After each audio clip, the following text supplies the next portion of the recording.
जदा जदा हि धर्मस्य ग्लानिर्भवति भारत अबुध्यानं धर्मस्य तदात्मानं सृजाम्यहम् परित्राणाय साधूनां विनाशाय च दुष्कृतां धर्म संस्थापनार्थ संभवामि युगे युगे।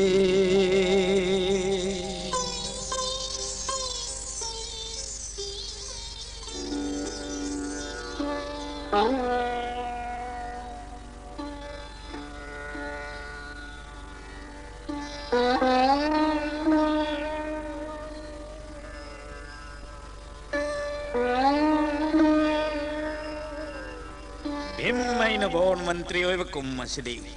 वाये नव वाथोक लांथोक अमत्त लेत्रेदना चार फम चार तौद तारेदन द्वारी अय्या दादा जुदिस्ते निंगथौ ओइबसिना लैबाक असि मरा तपलबनी खंग्रे भीम मैबु कीबदगिनी खंग्रे वायेन बयाब वाथोक लांथोक अमत्त हेक लाक्तेदा अमत्तंग लाक्लबदी अयिन वायल गदबसी मीन जनदब ngak tawge khangni da nanaina board मंत्री की चौरों खुरुम जरे किया कइदौरे कनाला इहा ननाई खुरान बा मपू मनाई ला ये किया हा खुरान बा मपू मनाई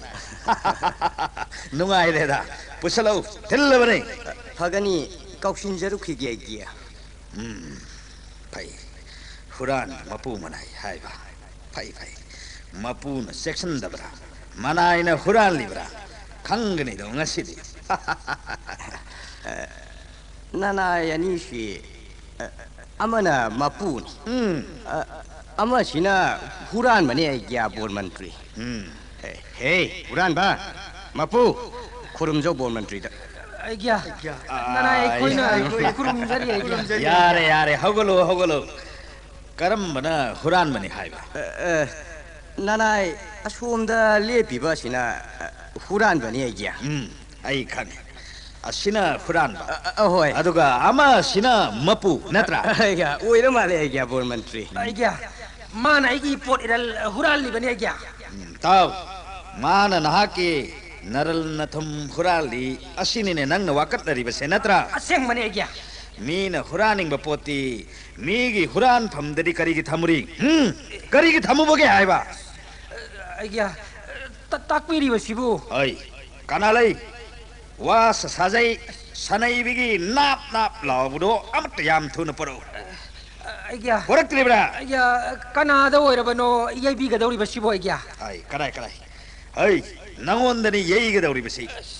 मपूदनी येइगदौरी बसि मसि मनम तत्नब येयु है फु फगनी आइया पुरान फमदा पोक थमदा आयो सिरंग खिगदरा आई फुबिगनो चंग खिगदरा आई मतुंग मनाओ मीन हुरान निंगदब पोत थमजररो आइया आई फुबिगनो आइया ओय मपू सिने सई शारगा हुरान नंगने नोफेट तौरिबदी करिगिनो हा अय माबसु येयु माबसु फु आइया फु मीगी मा पोट हुरान बा फु पुरा लगन पुनसिलेन गनि खनबा हुरान खंगरा हुरान खिगदरा मचुंग ना हुरान खिगदरा बोर्ड मंत्री बुगो ननायाक मतुंग मना हुरान जब ननायाक लेमन दबदगी हुरान जब नहीं चलम न बदी हुरान जरूर दबदी नायकोय ओ अदुम हायन नमोन सेंगु हायबने इन हायबदे ननाई बो वा फमददी ताहन दिखनु ताहलोय अवा फमद ताहलोय थमोय अवा फमद लैबे यादे थकनिंगाई लेते आईगी सासोन सिदे मीग खक मानदे खंगो आईगी कारागार मी अमत थमदे चाब तिंगने नबने हाय हुरान बा आइया नंग लाइरे हायबसे भीम आई नुगाइते नहीं लाइर हायबसे पलक भीम आई के थमोय से काय ने नंग सी लायर मन बदगी हुरान बने हाय बा कृष्ण कृष्ण अदुदी बो नंग नुआई जरो है अमुक हन हुरान दना बई बो नंग नुआई जरो है ननाई या कुया खादे खुरमजरी बोरा तो तदी फंगजकी आइया ननाई मपू ओइबुसु बोरदो पिबियो आइया नंग दि करिगे हाँ नंग बुदि करिगे तौनु तौनु इना खुनबगी पेन दबद लाइसु बदो आई मधु खक यादे खंको लाइर भाई इना खुनबा चप मानन ब टेम गदौरी बनी खंगलबरा आइया तौबिगनो आइया बोर मंत्री ननाई आइगिसु बोरदो मपुंगमक नत्रबसु मचेत अमत तौरबसु ननाई आई फंगजगे पिनबियो आइया इना खुनबना कोई से नमाई इकाई खंगदेन है नखोई गुम इना खुनबना नीबगा लिकपगा कुप्पगदा हेक नमदने इना मखुनबा अदुगा हुरान मा गुम्बा लाइर बा अमना मपुक सु चाव मतन सु तन ममाई सु सोन मचिन लुम्बगा करिगा कुंगलाइगे हेक पादुना लाइर रबा भीम मैदि मधु खक यारोय ए हुरान बा आइया नंग तनबे यारोय ननाई तंजररो आइया अदुगा सु नोम दबसु यारोय खंगलबरा सुजरनी आइया चतखर चलो चतकिबे यारनी बिचार लोयरे असीम सुताव हयेंग कौ नमितगे यानो वथोंग अमगा बेम आइना बोर मंत्री ओइबा मतम मसरा लैबाक पुमनमक सनहनगनै ताकपियो बेम आइना बोर मंत्री ओइबा मतम मसरा असोनबा अनाबा मत लैबे यारोय अदुगा ताव असोनबा अहल लमन सिंगना नहा सही तरा मंगागी बयोस ओनगदबरै अनाबना नादबोन थोकदबनै निंथौ पान बलैबाक हाइबसिदी साफम लानफम निना असोलना लैबे यादे मसा मसाना ओनजब ngमले ओनजौ ओनब ngमद्रे बेम मैन ओनबिगनै खौ यागद्रनि भाई यादब यारोय लैपाक ngमनद्रे बेम आई लैरी बेम आई गिदि ngang खिवाना रे पनै अरोय बनै ngasi गिदि दरबार लोयरे नुंगाई जय बोर मंत्री भीमसेन मंत्री की जय भीमसेन बोर मंत्री की जय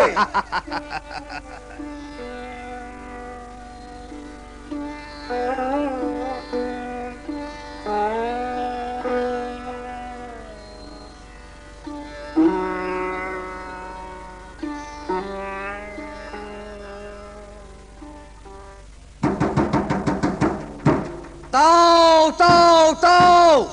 लैबाक सिदा अनाबा मत लैबे याररोय भीमना मंत्री ओइबदगी अनाबा लैबे याररोय लोइनमक नादब ओइगदबने ताओ ताओ ताओ पांडव की याइमब मंत्री भीम की याथंग लैबाक सिदा हनु हना लैबे याररोय लोइनमक नहा ओनथोकदबने मसान ओन ngमजद्रगा मंत्री न ओन बीनी ताओ ताओ ताओ ताओ ताओ ताओ हाय हनुबी लैबाक ngangnaribasi tadran hai करिनोने हनुबा लैबाकन करि अमु ngangnare इंद्रप्रस्थ कोनुंगदा पांडवकी याइमबा भीमना मंत्री ओइरे फजना लैबाक वायेली थागतनरेदना अदुदा कैदौरबा आइहे कैदौरबा नत्तीने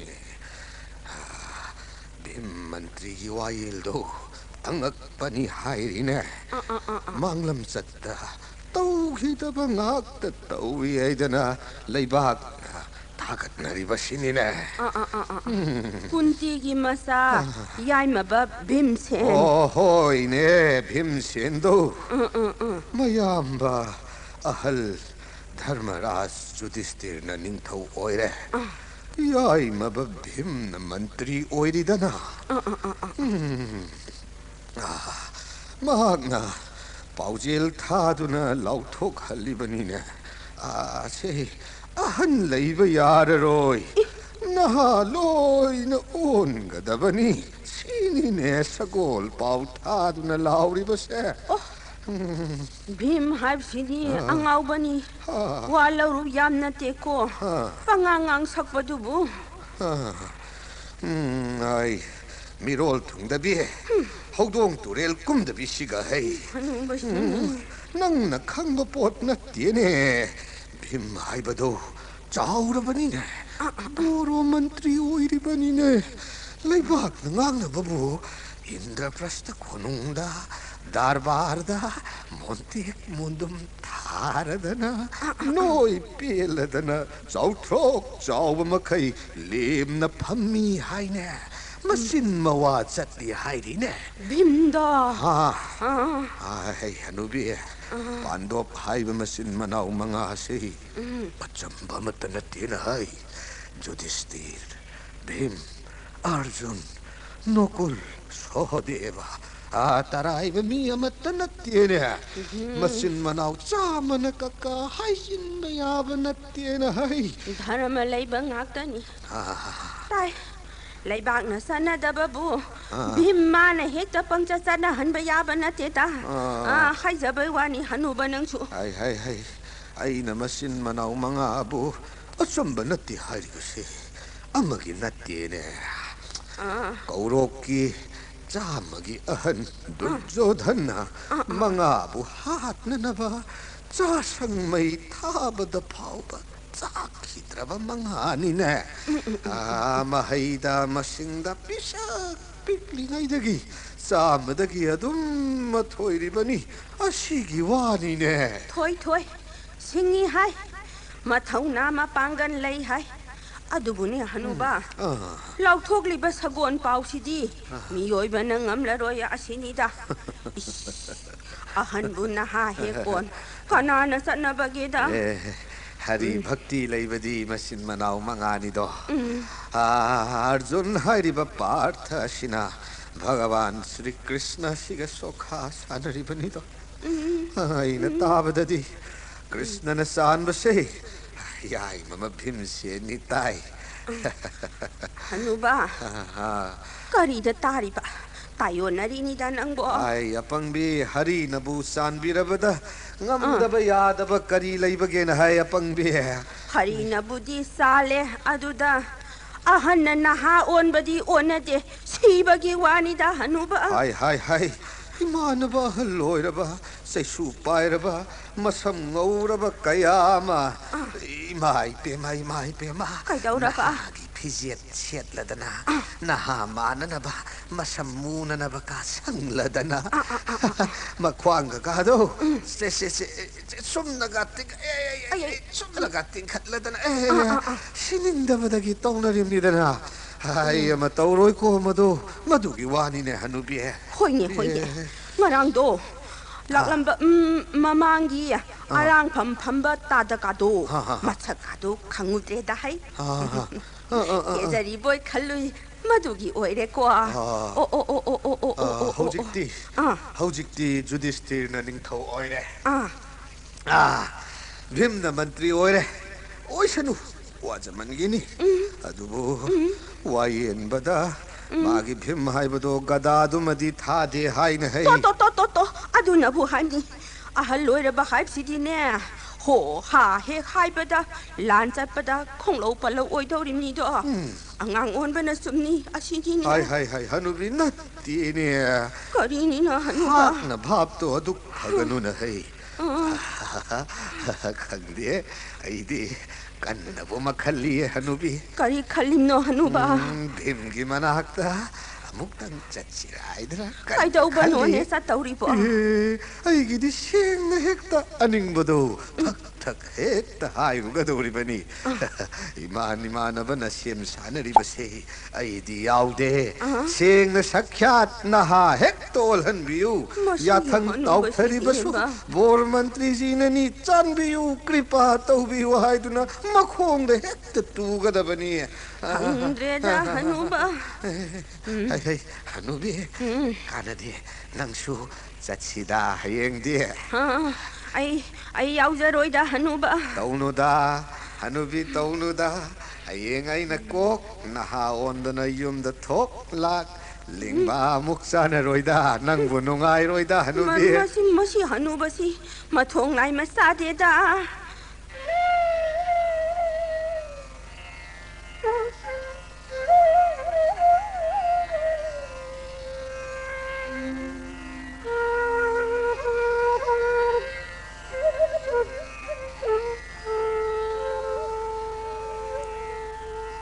बोर मंत्री करीनो ननाई अहल लोइरबा अमा खक लाई चंगहन उरा है चंगल उने फगनी आई किया कम दो गदौरी आई न दो गदौरी सिबा सोंदा सोंदा सोंदा 이봉아 까로온다 하이바노 이봉아 सोंदा सोंदा सोंदा सोंदा बोर मंत्री ननाई अहन दो सोमदा लेजरे कदाई 예예예 अहन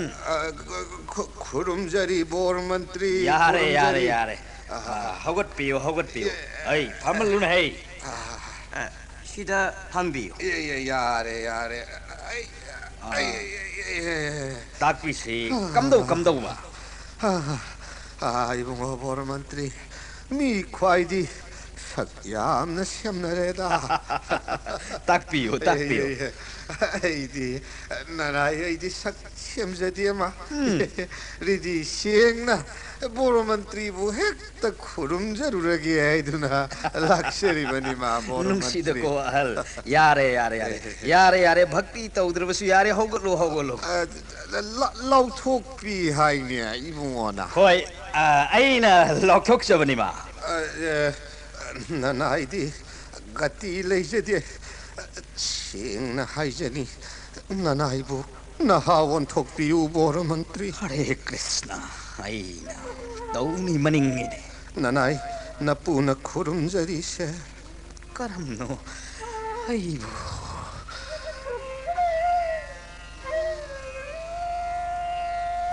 ओइजरो अहन ओइजरो बोर मंत्री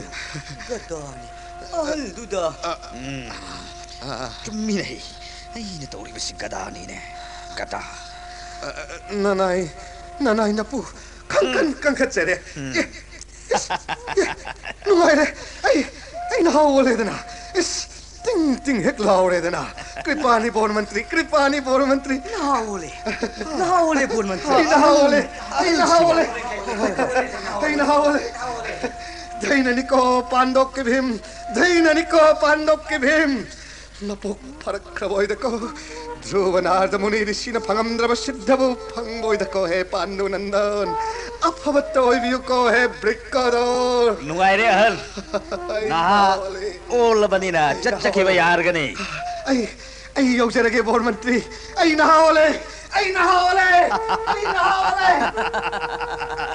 नुगाइत्र नहीं कुमै सिबैबा दैननी बोर मंत्री दैननी नाइको द्वारे अतै लाग प्रयंको ओलन खिगे नुंगसिदको हे गमुदी गदा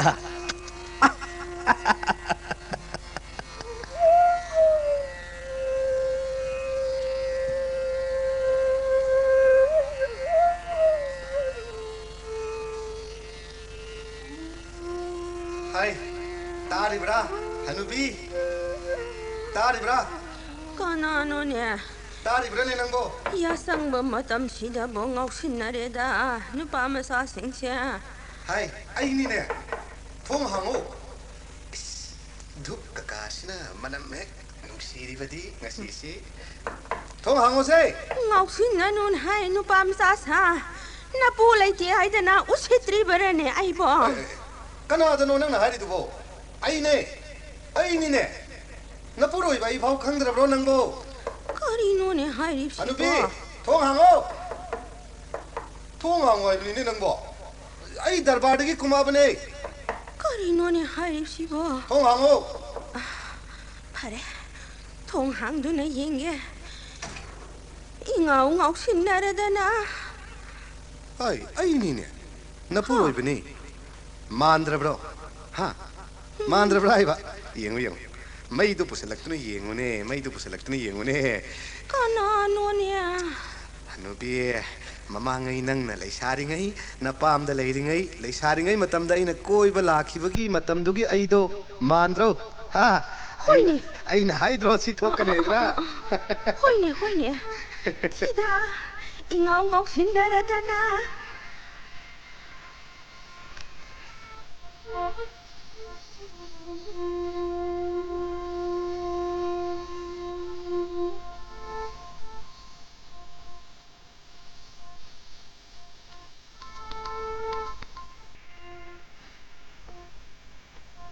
hey ꯑꯩꯒꯤ laung hey duari aingon da wakal lama paurak kin hey ꯑꯩꯒꯤ ꯀꯔꯤ ꯇꯥꯛꯄꯤꯒꯗꯕ mi sirga sanskar tokthokpasi ai pamdre na hey duari ana bal hen ba yadre ꯇꯥꯛꯄꯤꯔꯤꯕꯁꯤꯕꯨ ꯑꯩꯒꯤ pamdre na hey sibase tang sarga kan ba pamle ne ai ꯌꯥꯒꯗ꯭ꯔꯅꯦ ꯕꯣꯔ ꯃꯟꯇ꯭ꯔꯤ yani yani yaroi da wamat laite paikhat ankhige dabani yar ꯀꯗꯥꯏꯗ ꯑꯣꯏꯔꯝꯅꯣ ꯑꯩꯒꯤ sadga yahun gadabani atai matam da dei iman manana adum marai ramgani bemmaina bawon mantri oringai matam asidadi hongdok langai khangani 이붕어 야이마 ngomgodop leirabdi phakra wani adudi oh adum haidana darbar si wayong kaya isa sadi aisu phammasar leibada tari leipak ase wathok lanthok irei leitabagum tawi aina wayel ningbaga leibak na satnari basiga pumkhen khenan urin hey dwari adunane aina jat hongdok ibse ꯑꯁꯨꯝꯕꯅꯤ ꯑꯩꯒꯤ ꯃꯃꯥꯡꯉꯩꯗꯗꯤ ꯑꯁꯨꯝ ꯇꯧꯅꯔꯝꯗꯦ ꯋꯥꯆꯠꯀ ꯋꯥꯅꯣꯡꯒ ꯂꯩꯄꯥꯛꯀꯤ ꯑꯉꯝꯕꯁꯤꯡ ꯈꯟꯕ ꯆꯠꯅꯕꯁꯤꯅ ꯃꯍꯥꯅꯤ ꯑꯗꯨꯕꯨ ꯑꯩꯈꯣꯏꯒꯤ ꯁꯤꯗꯗꯤ ꯀꯅꯥꯝꯇ ꯂꯥꯛꯇꯦ ꯀꯩꯗꯧꯔꯤꯕꯖꯥꯠꯅꯣ ꯈꯪꯗꯦ ꯑꯩꯒꯤ 이붕어 야이마부 기바다기라 따싱따싱나 라이팍나 산티마 오이리브라 하이팜 강디에다 aina kallibasina matik charbani meena tawnada thabak ngak tawgani nattena hey dwari aibu leipakna kari ngangna bagena hey dwari 보르 만트리 이붕어 타갓나 그래다 사이타 하이진나 바가까나 차데고 이붕어 야이마디 라이가 짭 마나라바니 미나 ngamdaba ngakta ngamlabani mantri mai pak paibadu tasengna oirabani nanna hairibesibu aibu thagatlibara thadalibara bemmaina noi pen ba mai pak pasida karemnaribra 나차디 아이고 아이고 이붕어 가다두다디 담비 ai nangbu kibran hai 이자크레다 이붕어 야이마 이자크레다 란다다 먹 시진나비유고 와인보다 수진나버시 쇠 후망 빠클리부나나 thammage hi gadasi thamme ibo thamme 아두나 담비우다나도 adubu dwari marak tai gadasi hekta paininga inai ꯄꯛꯆꯕꯕꯨꯗꯤ ꯀꯔꯤꯗ ꯄ꯭ꯔꯃꯥꯟ ꯇꯧꯒꯅꯤ ꯚꯤꯝꯅ ꯒꯗꯥ ꯄꯥꯏꯕ ꯍꯥꯏꯔꯦꯗꯅ pakparan heibo ꯅꯌꯥꯝꯕꯨꯡ ꯑꯍꯜ ꯀꯧꯔꯣꯛꯀꯤ ꯗꯨꯔꯖꯙꯣꯟꯅ ꯄꯥꯏꯕꯕꯨꯗꯤ ꯍꯤ ꯁꯩꯇ 이붕어나 빠이비바나 힐리부 빡잡아 마시부 까나다기 담비바기 아이야 khangong ai haige taw jagat ki mabungo Sri Krishna gi mayambung ibungo dada balaram da tammuidana ide 파자랑 크라니 부 이붕어 발라람 이붕어나 랭반다 아둑랑골 톤바 이붕어나 수 짜오라바 룸라바 가다 아둑 빠이비바 성라바 띵토나 굽라바 고로 키에트라기 신야돔다 고로 헌바 누밋기 낭라나바 마스펙다 우풀 프랑 호바 마카이 가다박 오라이비바도 파자랑 크라니다 이붕어 aurai ki tattana aurai ki wasak kaloinana dwari kanade matam mang khena bani ninglingai sida kaudringai sida lauthau leipak mayam da amuk hana lauthau sibe yaroi changna sarga kagadabani haina 파가니 나나이 라우톡셔루게 haujimak lauthau thin thaba yade 라이팍다 다바타오로 bore मंत्री भीमसेन की आथंगने शिवयारोय चंग सर्ग कागदबनी शिवयारोय चंग सर्ग कागदबनी अनाबसु अयेक बसु असोन बसु अमत्तलैवयारोय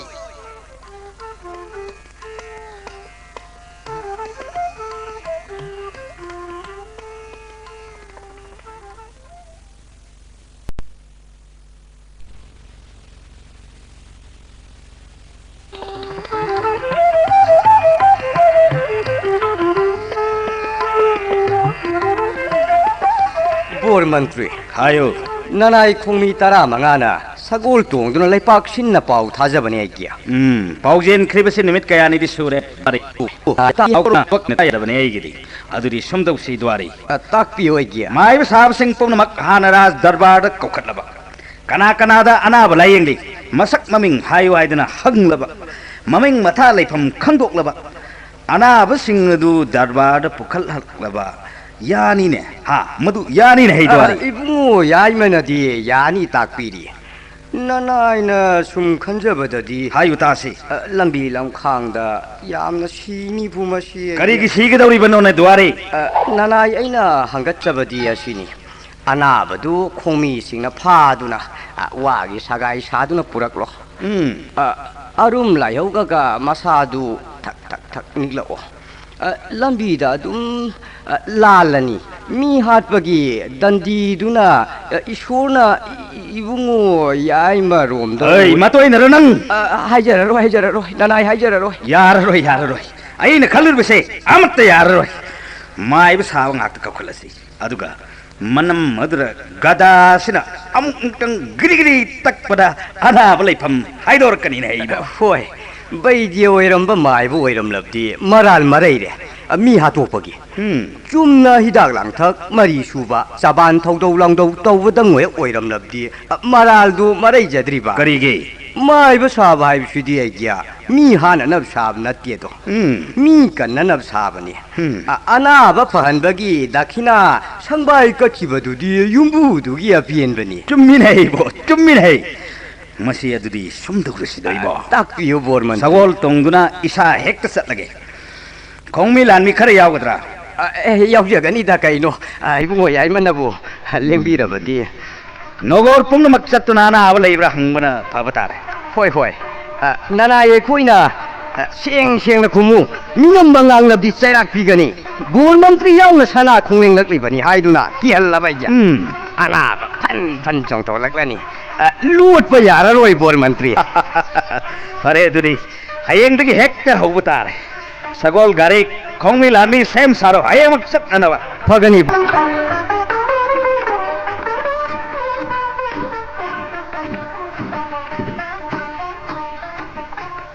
द्वारे अगिया मांगद उरिबा थोंगाल सिदे Hector संगसिन हे द्वारे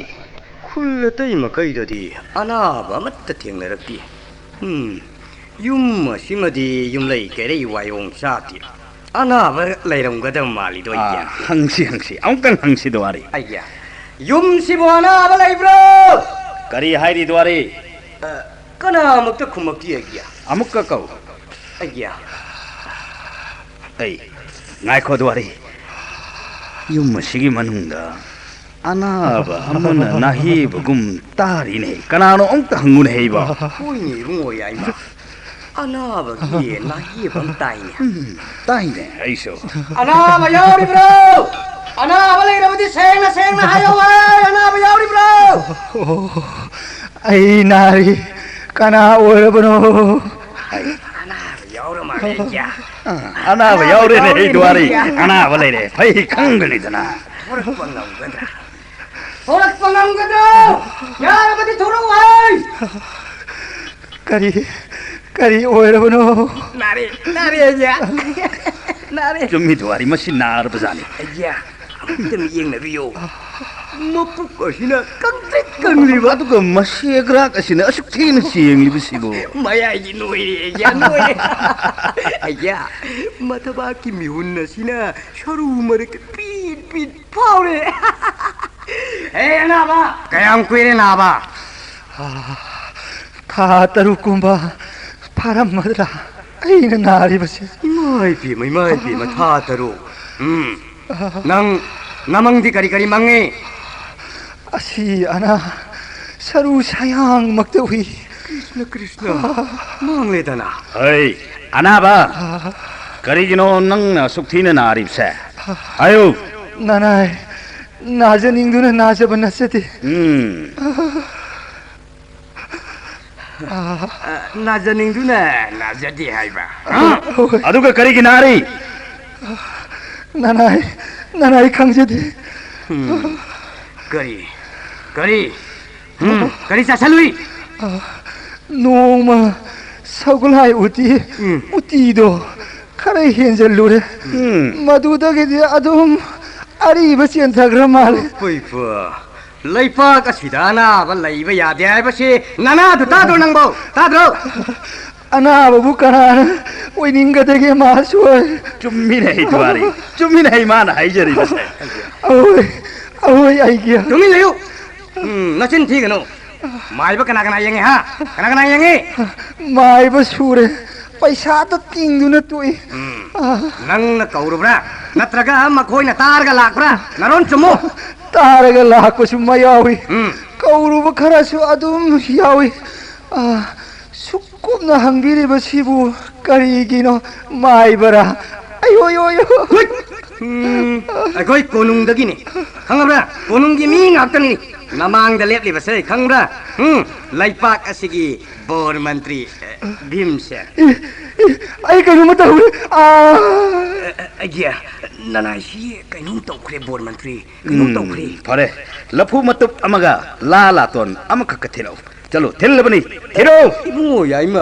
그래도 보이람노 ꯑꯩ ꯂꯥꯟꯕꯤꯒꯦꯅ ꯍꯩꯕꯣ ꯂꯥꯟꯕꯤꯒꯦꯅ ꯍꯩ 망래 이붕어 야이마 너라보다 빠뿌버 따리네 이게 하 ꯑꯗꯨꯅ ꯆꯨꯝꯕ꯭ꯔꯅ ꯍꯩ ꯗ꯭ꯋꯥꯔꯤ 나나야 시애기야 시버막디 시드리 이붕어부 빔니 하이바 캉락바다 이두나 완타버 말리 애기야 에이 시다 보살로 깔로 애기야 라푸 마카카 라라톤가 쇼음다 라이저레 애기야 야르로이 아맞다 야르로이 히팔로 라라톤 ꯑꯗꯨꯗ ꯂꯐꯨ ꯃꯇꯨꯞ ꯑꯗꯨꯗ ꯃꯣꯟ ꯈꯥꯡꯍꯜꯂꯨ ꯗ꯭ꯋꯥꯔꯤ 애기야 풍수엔 짱가다버 오이러브라 애기야 몬시카 삭바 에이 몬시카 삭바 ngamba 노이 가나가나 야위 ꯗ꯭ꯋꯥꯔꯤ ꯃꯗꯨꯒꯤ ꯗꯔꯀꯥꯔ ꯂꯩꯇꯦ ꯇꯧꯅꯕꯗꯥꯏꯅꯦ ꯏꯕꯨꯡꯉꯣ ꯌꯥꯏꯃ 이헤 너코이제 온ꯊꯣꯛꯅ ꯄꯪꯈ꯭ꯔꯦꯗꯀꯣ 이붕어 야이마 ꯃꯤꯅ ꯆꯠꯅꯕ ꯊꯕꯛ ꯑꯩ ꯑꯃꯠꯇ ꯆꯠꯅꯔꯣꯏ ꯑꯃꯠꯇ ꯇꯧꯔꯣꯏ ꯑꯩꯅ ꯑꯃꯅꯤ ꯃꯤꯒꯤꯅ ꯑꯃꯅꯤ ꯁꯦ ꯎꯔꯕ꯭ꯔꯥ ꯑꯩꯒꯤ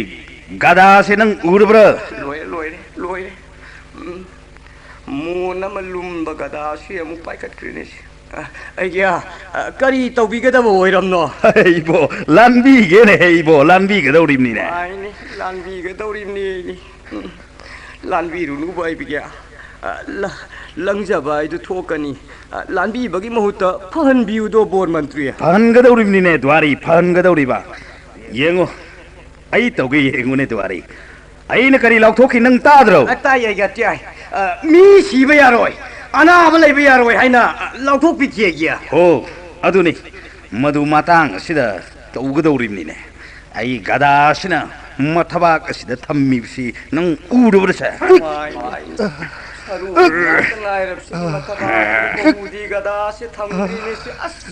ꯑꯩ ꯑꯅꯥꯕ ꯅꯪ ꯑꯃꯨꯛ ꯍꯟꯅ ꯅꯥꯈꯤꯒꯗ꯭ꯔꯥ ꯅꯥꯔꯣꯏꯗ꯭ꯔꯥ ꯍꯥꯏꯌꯨ ꯑꯃꯨꯛ ꯍꯟꯅ ꯅꯥꯈꯤꯒꯗ꯭ꯔꯥ ꯅꯥꯔꯣꯏꯗ꯭ꯔꯥ ꯁꯦꯡ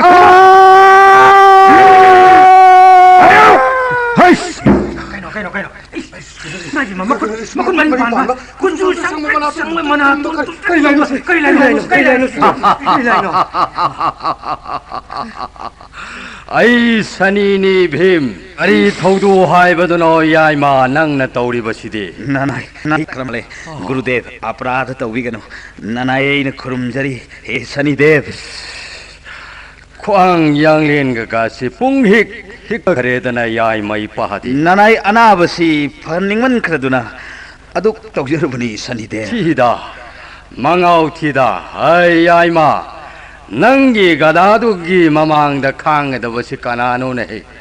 ꯃꯆꯣꯡ ꯄꯥꯛ ꯏꯅꯥꯏ ꯅꯥꯏꯗꯕ ꯁꯥꯔꯗꯅ ꯅꯅꯥꯏ ꯑꯅꯥꯕꯁꯤ ꯑꯃꯨꯛꯇꯗꯤ ꯐꯍꯟꯕꯤꯔꯝꯃꯨ ꯀ꯭ꯔꯤꯄꯥ ꯄꯤꯅꯕꯤꯔꯝꯃꯨ ꯁꯅꯤꯗꯦv ꯍꯧꯒꯠꯂꯨ ꯌꯥꯔꯦ ꯒꯨꯔꯨꯗꯦv ꯅꯅꯥꯏ ꯚꯤꯝꯅ ꯑꯩꯒꯤ ꯂꯩꯄꯥꯛ ꯑꯁꯤꯗ ꯀꯗꯥꯏꯗꯒꯤꯅꯣ ꯋꯥꯈꯜ ꯑꯃꯗꯒꯤ ꯑꯅꯥꯕ ꯂꯩꯕ ꯌꯥꯔꯔꯣꯏ ꯍꯥꯏꯗꯨꯅ ꯊꯣꯛ ꯌꯥꯊꯪ ꯇꯧꯊꯖꯔꯨꯔꯦ ꯆꯣꯞꯇ ꯇꯥꯔꯦ ꯍꯥꯏꯗꯨꯅ ꯑꯗꯨ ꯈꯟꯖꯔꯨꯕꯅꯅꯤ ꯉꯥꯛꯄꯤꯒꯅꯤ ꯁꯅꯤꯗꯦv ꯅꯪꯅ ꯂꯥꯎꯈꯤꯕꯗꯨꯗꯤ ꯀꯗꯥꯏꯗꯒꯤ ꯇꯥꯔꯅꯤ ꯑꯩꯗꯤ ꯁꯅꯤꯗꯦv ꯃꯇꯨꯡ ꯃꯅꯥꯎꯗꯤ ꯑꯅꯥꯕꯗ ꯈꯛ ꯆꯪꯕꯤꯔꯅꯨ ꯁꯅꯤꯗꯦv ꯏꯔꯦꯝ ꯂꯦꯝꯅ ꯍꯦꯛꯇ ꯇꯣꯛꯊꯣꯛꯄꯤꯌꯣ ꯁꯅꯤꯗꯦv ꯊꯤꯗ ꯉꯥꯎꯕꯁꯤꯗꯤ ꯁꯤꯕꯨ ꯁꯅꯤ ꯑꯩꯅ ꯂꯩꯅꯤꯡꯗꯅ ꯂꯩꯔꯤꯕꯔꯅꯦ ꯍꯦ ꯌꯥꯏꯃ ꯇꯧꯕꯤꯅꯨꯗ ꯒꯨꯔꯨꯗꯦv ꯃꯠꯇꯗ ꯁꯨꯡꯂꯩ ꯂꯩꯕꯤꯔꯒꯅꯨ ꯁꯨꯛꯂꯦꯡ ꯂꯦꯡꯊꯕꯤꯔꯛꯀꯅꯨ ꯁꯠꯒꯂꯣꯛꯇ ꯑꯗꯨꯃꯛ ꯃꯔꯩꯕꯤꯌꯨ ꯂꯌꯥꯝ ꯃꯔꯛꯇ ꯏꯔꯦꯝ ꯂꯦꯝꯅ ꯑꯗꯨꯃꯛ ꯃꯔꯩꯕꯤꯌꯨ ꯍꯥꯏ ꯑꯄꯪꯕ ꯁꯅꯤ ꯑꯩꯗꯤ ꯚꯒꯕꯥꯟ ꯕꯤꯁꯅꯨ ꯅꯔꯥꯟ ꯗꯦꯕꯒꯤ ꯃꯅꯥꯏꯅꯤ ꯊꯧꯗꯥꯗꯨ ꯏꯟꯖꯕꯇꯅꯤꯅꯦ ꯑꯩꯅ ꯚꯤꯝ ꯑꯩꯅ ꯃꯟꯇ꯭ꯔꯤ ꯑꯣꯏꯔꯤꯉꯩ ꯃꯇꯝ ꯑꯁꯤꯗꯗꯤ ꯁꯅꯤꯗꯦv ꯃꯥꯏ ꯉꯥꯛꯄꯤꯌꯨ ꯃꯤꯁꯤ ꯃꯤꯅꯥ ꯊꯣꯛꯍꯟꯕꯤꯒꯅꯨ ꯑꯅꯥ ꯑꯌꯦꯛ ꯑꯃꯠꯇ ꯂꯩꯍꯟꯕꯤꯒꯅꯨ ngak phibu yetuna nanayena dandabat pranam tan khurumjari Sanidev. ꯅꯨꯡꯁꯤꯗꯕꯁꯨ ꯉꯝꯗꯦ ꯃꯇꯧꯁꯤꯗ ꯊꯃꯣꯏ ꯑꯁꯤꯗꯤ ꯀꯌꯥꯗꯤ ꯁꯦꯡꯖꯔꯤꯕ ꯂꯌꯥꯝ ꯄꯨꯝꯅꯃꯛꯅ ꯋꯥ ꯊꯣꯛꯂꯒ ꯁꯅꯤꯕꯨ ꯏꯟꯊꯣꯛꯁꯅꯨ ꯑꯣꯏꯗꯦꯍꯦ ꯌꯥꯏꯃ ꯍꯧꯒꯠꯂꯨ ꯍꯧꯒꯠꯂꯨ ꯁꯨꯝ ꯇꯧꯁꯤ Takpisi Sanidev. ꯁꯅꯤ ꯑꯩꯉꯣꯟꯗꯁꯨ ꯂꯌꯥꯝꯅ ꯏꯔꯥꯟ ꯁꯤꯕ ꯌꯥꯗꯅꯕ ꯅꯪꯒꯤ ꯄ꯭ꯔꯖꯥ ꯄꯨꯝꯅꯃꯛ ꯁꯤꯔꯤ ꯍꯔꯤꯒꯤ ꯅꯥꯝꯁꯦ ꯄꯪꯁꯣꯟꯗ ꯁꯣꯜꯍꯟꯈ꯭ꯔꯦ ꯃꯔꯛꯇ ꯂꯣꯛꯇ ꯅꯥꯍꯜꯂꯨꯔꯣ ꯌꯦꯍꯜꯂꯨꯔꯣ ꯁꯤꯍꯜꯂꯨꯔꯣ ꯍꯦꯛ ꯍꯥꯏꯔꯛꯄꯗ ꯆꯦꯟꯕ ꯅꯥꯍꯟꯕ ꯉꯝꯗ꯭ꯔꯦ ꯁꯤꯔꯤ ꯍꯔꯤꯒꯤ ꯅꯥꯝꯅ ꯉꯥꯏꯍꯥꯛꯇ ꯉꯥꯏꯈ꯭ꯔꯦ ꯃꯔꯛꯇ ꯂꯣꯛꯇ ꯅꯅꯥꯏ ꯒꯇꯤ ꯂꯩꯇ꯭ꯔꯦ ꯍꯥꯏꯖꯔꯒꯦ ꯁꯤꯔꯤ Hoi, adum Sinbiro Sanidev. Aduga Haija Hogadabamana, Nanai Isilino Panchapando Manga, Ima Lair Rabi Kunti Devi. Masida Sanidev gi Dristi Amuk Tahan Bibisidang Masidang Sanidev na. Bima Maharani Draupadi aina singbapusu yingsinbiragano ꯀꯅꯥꯅꯣ ꯁꯤꯅ Nanayegi ra Sabada, Matam Queen Wazaraklava, Ipa Saklava, Yamung Judistir gi Pamnaiva Mani Gurudev. ahoy ahoy ꯍꯣꯏ ꯍꯣꯏ ꯌꯦꯡꯗꯕ ꯇꯥꯔꯦꯗꯅ ꯑꯅꯥꯕ ꯅꯪ ꯑꯩꯅ ꯊꯣꯔꯛꯑꯕꯅꯤꯅ ꯁꯣꯔꯗꯨ ꯃꯄꯨꯡ ꯐꯥꯅ ꯍꯣꯟꯕ ꯌꯥꯔꯝꯃꯅꯤ ꯐꯔꯣꯍꯩ ꯐꯔꯣꯍꯩ ꯐꯔꯣꯍꯩ ꯑꯩ ꯆꯠꯂꯦ ꯌꯥꯏꯃ ꯑꯩ ꯄꯥ ꯆꯠꯂꯦ ꯍꯩ Pranam Sanidev, Pranam.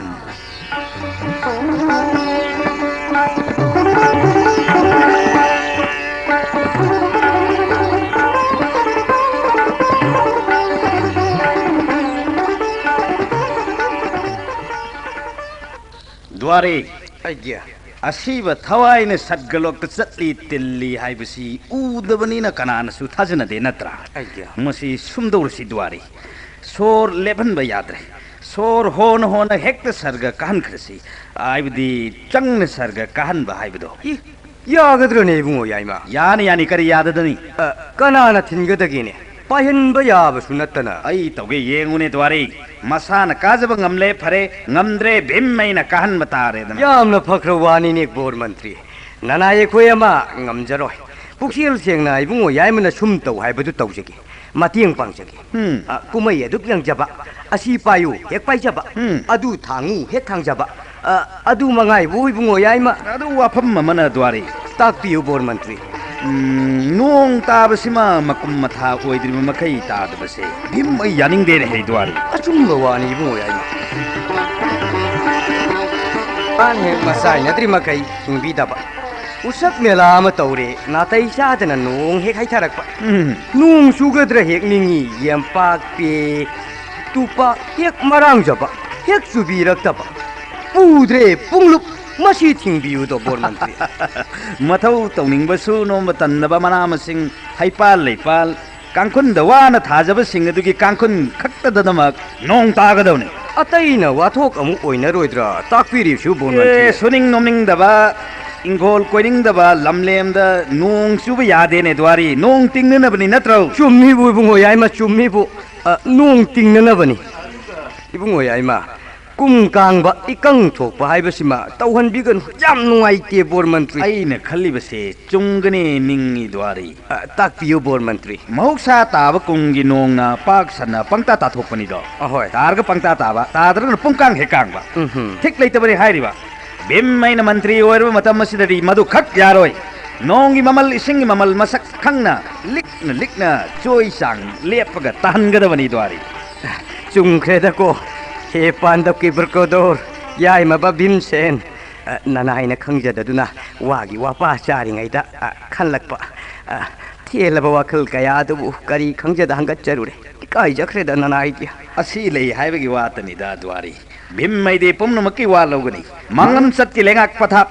Watat Wanongi Sasan. Aran Babu Asumba Olanba. Lair Babu ina Kunbana Otpi Nebiba. Atong with the Layton ba, Akutpada Lato Wahido. I Madu Kak Yaroi Dwari. ꯕꯣꯔ ꯃꯟꯇ꯭ꯔꯤ Madam Masinani, Bim Aina, Yaning the Makai, Dan Magi Masak or Bayamung, Ahal Judistin Maharajgi Matam Masida, Asum Masak Taki Haina, Kalakli Base. ꯕꯣꯔ ꯃꯟꯇ꯭ꯔꯤ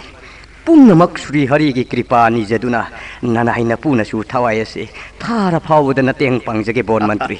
Bim Aina Haiki Punamak, Hayang the Sataba Hongadabani, Lauktok Pigadabani, Dwari. ꯐꯒꯅꯤ ꯅꯅꯥꯏꯅ ꯄꯨ ꯂꯥꯎꯊꯣꯛꯍꯟꯒꯦ सगोन पाउ थादुना चिनजगे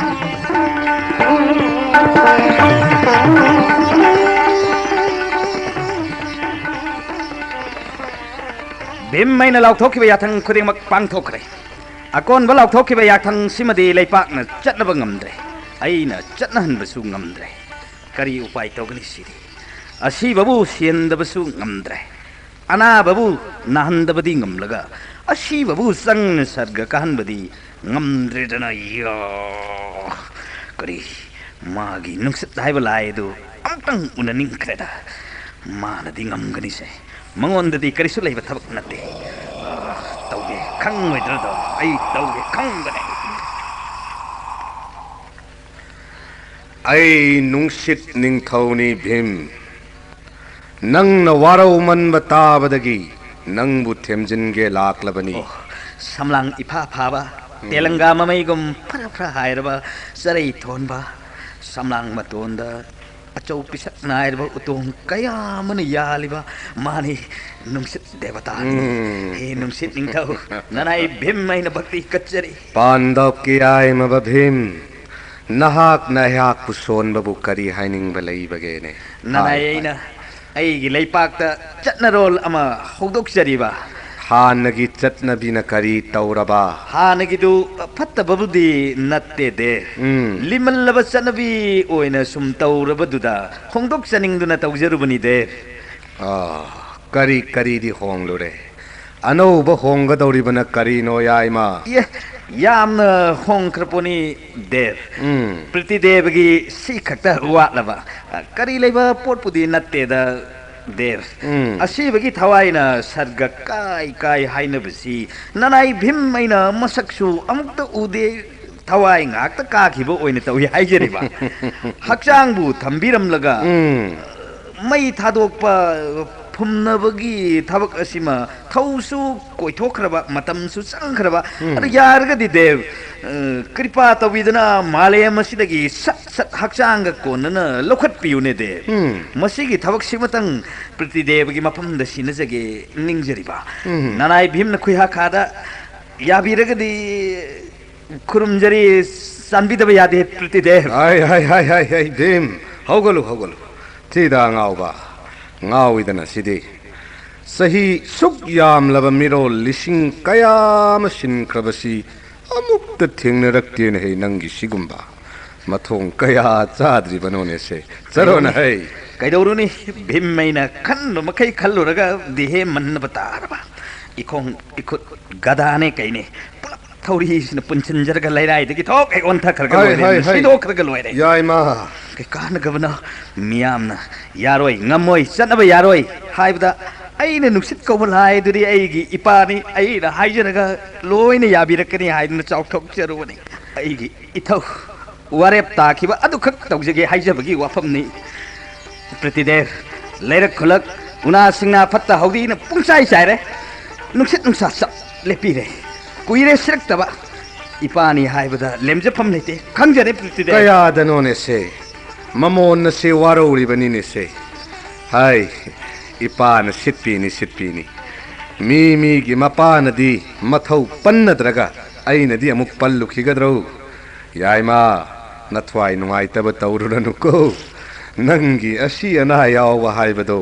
तौदब याद्रबनी हायरगना इंगित अम हेक अदुक पिरउ इपान Soren मथवाइने हक्चांगने pull-up हेक पुखत पिरगे को इपा चटलगे ने को याइमा प्रतिदेव नसा पेंजरे प्रतिदेव अदुदा प्रतिदेव करीनो ने करी हाइगद बवाटली बगे हाइरो इपा थेंक्रे नुंसित सेटलगा लेचिन पाइरगा नोंदुम ओलगा नोंग सुबसी मतंग खरगरा येंग बिदुना सुबियुने प्रतिदेव सिदा ngaoidana Bhim mean ngangnab chummidana masak asi yengle nungsidab sungamdido ai buahan thangda laya mayam na chatnabi thugaire haiduna amuk inthok patare ne aibo kadai da tahallo hairi banone nong dubo प्रतिदेव लंबी the pay यमपाक नोंग मंगबदा तुपनरी बसी असिगी मथक्ता नोंग अदुम चुबियु करिसु कायदे प्रतिदेव अदु तुपचदब लैजदब पाइजदब पुजरक्तब जात सिंगसिदा नोंगी जासि लिक्लाम फावबा खिपिगनुने प्रतिदेव थिदा मसिदे ओंथोकपनिदा अदुगा प्रतिदेव एंजांग नापी कांखुन खक्तदमक नोंग चुबियु अतन busing मयुम नोंग युबा फोनिंगदबा नुमिदांग हेक यंखतखिबदा थवान मिसाक हे उबा जात सिना इसिंग पुन हैथबगुमना हेक जार जार हेक हैथबियु प्रतिदेव सरोन है अंगावा कनाना तौबा हौनबगेने मदुबा अदुगा नोंग चुबा हौबसी चिंगदगी हौबसी हौबिगनु प्रतिदेव समुद्र लोमदगी हाइबदी खादगी सुखतपिरो तुरेलगी इसेन इमाइसी अवांग ओन चेनखत हनबियु हा तीर्थ ओन नब हाइजरिबा नानाई पापसेलब मयाम अम लेरे तुरेल खरदन तीर्थे ओहेनबसे मसिना कोनद्रेने प्रतिदेव फरे फरे फरे याइमा पुमनमक अदो मरी लेनब देवता सिंह दे पान लोइन निंगसिंग लगे को अदुदी इपा मुक लगे को फगनी प्रतिदेव नानाई प्रणाम ताजरी जय जय पांडुनंदन बड़ो मंत्री भीमसेन की जय जय जय पांडुनंदन बड़ो मंत्री भीमसेन की जय